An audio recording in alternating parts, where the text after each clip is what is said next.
हाल ही में जब अमेरिकी राष्ट्रपति डोनाल्ड ट्रंप चीन की यात्रा पर पहुंचे थे तो वहां चीनी राष्ट्रपति शी जिनपिंग के साथ उनकी कई मुद्दों पर बात हुई थी। हालांकि इस दौरान भी शी जिनपिंग ने डोनाल्ड ट्रंप से कुछ ऐसा कहा जिसकी चर्चा पूरी दुनिया में हो रही है। डोनाल्ड ट्रंप की चीन की यात्रा खत्म हो चुकी है और वे वापस अमेरिका लौट चुके हैं, लेकिन शी जिनपिंग की तरफ से ट्रंप से पूछे गए सवाल पर चर्चा थमी नहीं है। जानकार भी शी जिनपिंग के इस बयान की अलग अलग तरह से व्याख्या कर रहे हैं।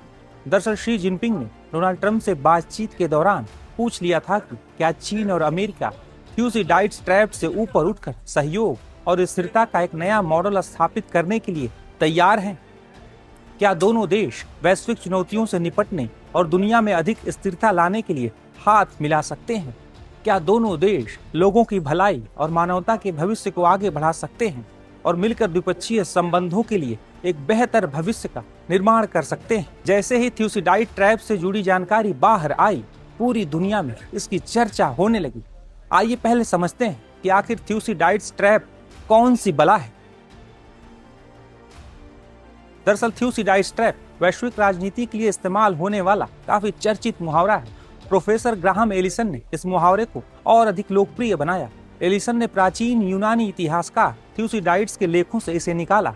थ्यूसिडाइड्स के नाम पर बना थ्यूसिडाइड्स ट्रैप एक राजनीतिक सिद्धांत है। इसका मतलब है कि जब कोई उभरती हुई शक्ति तेजी से मजबूत होती है तो पहले से प्रभुत्व रखने वाली शक्ति खुद को खतरे में देखने लगती है। 400 ईसा पूर्व में एथेंस तेजी से उभर रहा था, तब पहले से ही ताकतवर स्पार्टा को खतरा महसूस होने लगा था। एथेंस तेजी से शक्तिशाली बन रहा था, जबकि स्पार्टा पहले से प्रमुख सैन्य शक्ति था। एथेंस के बढ़ते प्रभाव से स्पार्टा को डर हुआ कि उसका वर्चस्व खत्म हो सकता है। यही भय, प्रतिस्पर्धा और राजनीतिक तनाव आखिर में 431 ईसा पूर्व में बड़े युद्ध का कारण बना, जो करीब 27 साल चला और अंत में स्पार्टा ने एथेंस को हरा दिया। थ्यूसिडाइड्स ट्रैप का मौजूदा समय में इस्तेमाल अमेरिका और चीन को जोड़कर किया जाता है। दरअसल पिछले कई दशकों से पूरी दुनिया में अमेरिका का वर्चस्व रहा है।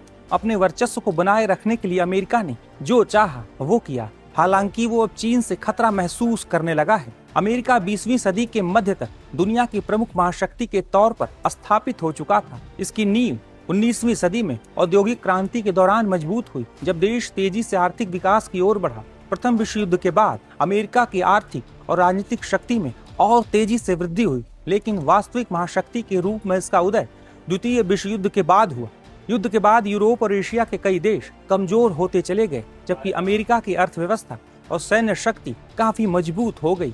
इसी समय सोवियत संघ के साथ शीत युद्ध शुरू हो गया, जिससे दुनिया दो महाशक्तियों में बंट गई। वहीं मौजूदा समय में चीन तेजी से उभरती हुई महाशक्ति है। पिछले कुछ दशकों में चीन ने अपनी अर्थव्यवस्था को काफी मजबूत किया है और अब यह दुनिया की दूसरी सबसे बड़ी अर्थव्यवस्था है। चीन सैन्य शक्ति के तौर पर भी अपनी ताकत तेजी से बढ़ा रहा है, जिससे अमेरिका अपने वर्चस्व के लिए खतरा मानता है। अमेरिका एक स्थापित महाशक्ति है, जबकि चीन का प्रभाव दुनिया में लगातार बढ़ता जा रहा है।